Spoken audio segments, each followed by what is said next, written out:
Hey guys, it's Richard. Just to let you know that I'm actually making up something for supper.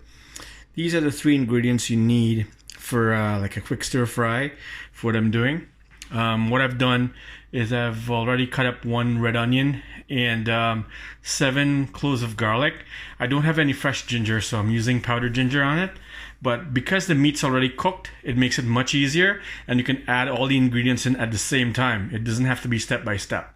So I have one more thing to go grab, which is the chili. Unfortunately, I don't have Thai chili. I've got Indian chili. So you have to be really careful with that one. Okay? So I'll come back to this. Thank you.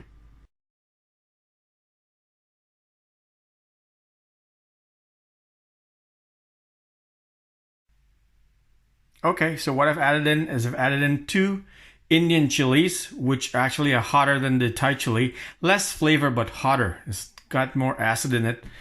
Just a dash of 5 spice, just a dash. Half teaspoon of ginger powder, and half teaspoon of sesame oil.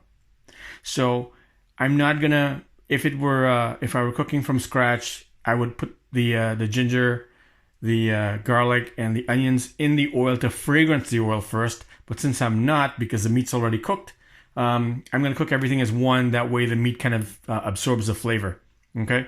So the only other thing we need is we need some rice vinegar, as you can see. We need light soy sauce so it doesn't get too salty. And we need some hoisin sauce, which is, in essence, Chinese barbecue sauce that they've pre-made. So we don't have to make it. We can actually make that, but it takes too long. And this is for guys or girls or whatever. Who really want to throw something on the fire and get fresh hot food like in 12 minutes without having to go out and buy stuff. So if you can roast your chicken, roast your beef, or roast your pork ahead of time and put little like section it out in half a pound, you can come cut it up, put your stuff in, boom, hot food, and it costs a lot less. Thanks. I'll be back in a minute.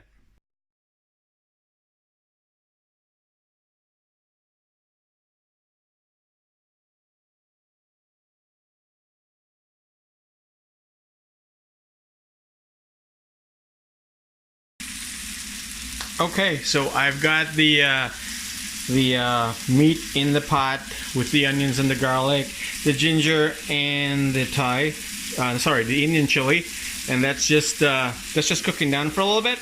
And I've got my water boiling, so when I add my water into the pot, it doesn't cool down and stop the cooking process.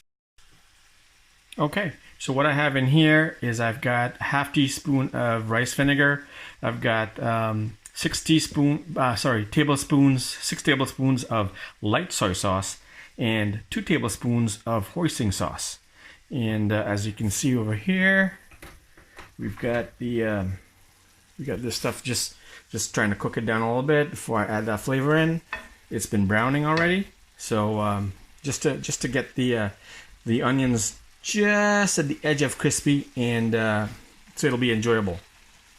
I've already put a little bit of boiling water in there. I'm going to use boiling water in the sauce to make sure that it doesn't get cool when it's cooking. So this is what it looks like. It's basically on the home stretch.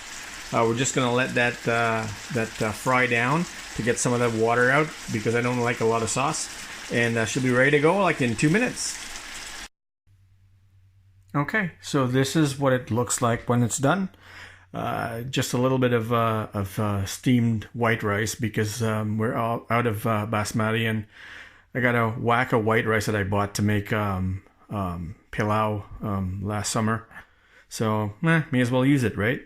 So that's it. Then that's my snack, and this is kind of a cross between a chili chicken and a General Tso. So it's kind of like my thing, but you can use anything you want. You can start with your base as ketchup or tomato sauce if you'd like, and you can flavor it differently. You can add more ginger, less ginger, garlic, less garlic. You can even take that away, add a lot of vinegar in it or a squeeze of lime. It actually brightens it up, and it's really snappy to the palate. So it's It's really, really cool. It's easy to make. I did not leave it on for 2 minutes. Actually, I left it on for maybe like 20 seconds. Turned it off, but left the saucepan on the fire. So thanks so much. You won't see me yet, but take care, guys. Bye.